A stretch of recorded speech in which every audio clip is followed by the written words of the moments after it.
I want to import this auto.csv file, and when I tried to do it just now, I made 2 mistakes. So I thought it would be useful to go over those mistakes so you can avoid them.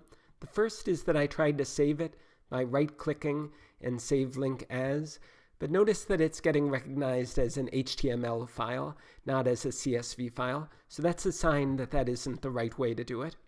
So instead, let me click on it, and then let me go to this raw button here and right-click on that and say save link as. And this is working better. Let me add the CSV suffix and change to all files.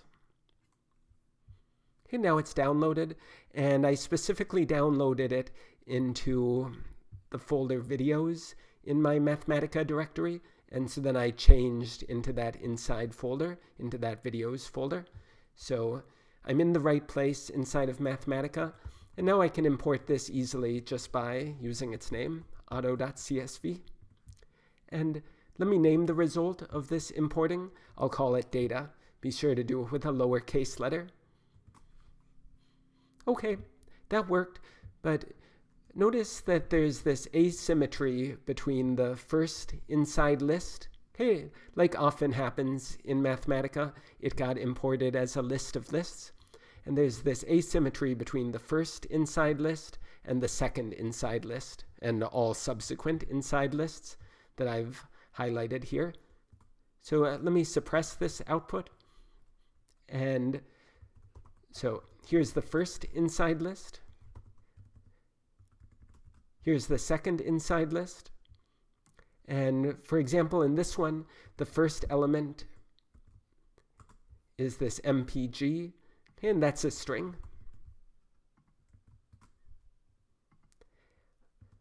For this one, the first element is this number 18.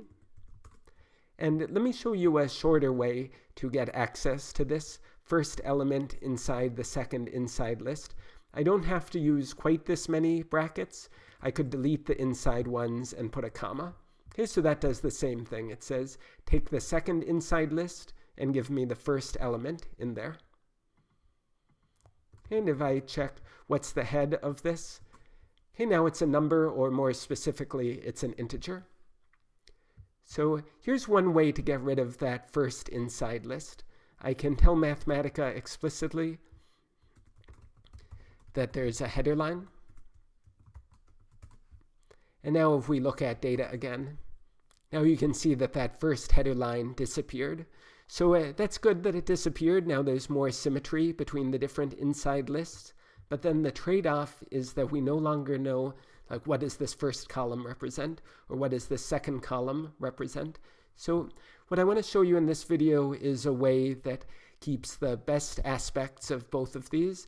It'll keep the symmetry of this one, but we'll also know what does the first column represent and what does the second column represent, and so on. And that is to change this so that I tell it, don't import it as a list. Okay, if I check what's the head of data, okay, it got imported as a list. Instead, import it as a data set. Okay, and now if I evaluate this, you can see that it changed to a data set. And let's see, let me get rid of these two. And let's look at data. So you can see that it's nicely formatted here. And I can see what the different columns represent. And I can even use those column header names to call certain elements. So for example, say I want to get the 5th row here. Notice that for this I don't need double brackets. I can use them if I want. Okay, but you don't need to when the variable name represents a data set. And what if I want to get the horsepower of this? Okay, well I could say comma 4. Okay, there, that got me the horsepower.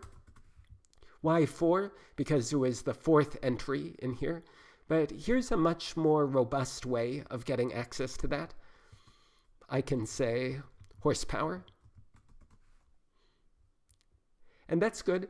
So what if I want to get MPG from this? So that didn't work. What went wrong?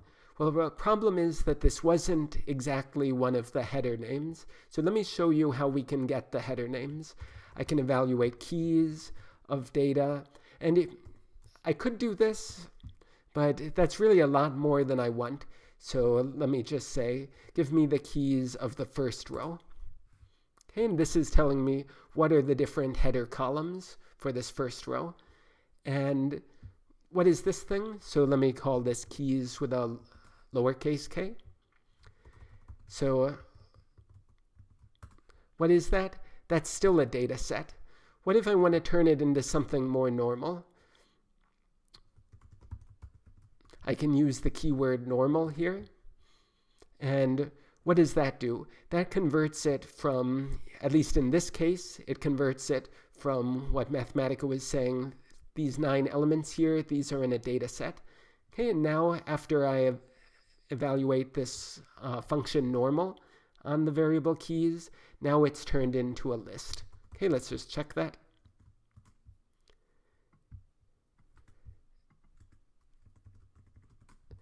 And so the first one in here is MPG. So what did I do wrong? The thing I did wrong was I used capital letters when I should have used lowercase letters. So that was how to get a specific row out of the data set. Okay, and why do I call it a row? It looks like a column here. Well, that's just how Mathematica displays it. But if you go back and look at, let's say, the first 5 rows, okay, then this is just the way Mathematica is displaying what here is displayed as the 5th row. And so here is an example of how to get the first 5 rows. What if I want to get the first 100 rows going up by 3? Okay, that gives me the first row, the 4th row, the 7th row, and so on. Okay, let me try to convince you of that just by looking at the first 7. So here is the 4th, 16, 8, 304. Okay, and remember, I said it was the 1st, the 4th, the 7th. Start at 1, never go past 100, go up by 3. Okay, this is the same conventions as are used for the first type of iterator. So start at 1, go up by 3, so this is the 4th, this is the 7th. And here we can see that in the original list. Here's the 1st, here's the 4th, here's the 7th. Here, because I didn't specify anything, it was going up by 1 by default. Okay, there I get the same answer, explicitly telling it to go up by 1. So that's some idea of how to pick out rows. What if I want to pick out specific columns? Well, here's one nice way to do it. And I've been using double brackets. I could have just as well used single brackets. Okay, they're totally symmetric as far as I can tell for these data set structures in Mathematica. So there was getting the first 7 rows. What if I want to get the MPG column and the horsepower column? How can I do that? Well, let's say I want every row, and then let's first just get the MPG column. Okay, these are all the different MPG numbers. What if I want both MPG and horsepower? Then I'm going to put the column indices or the column names inside curly braces.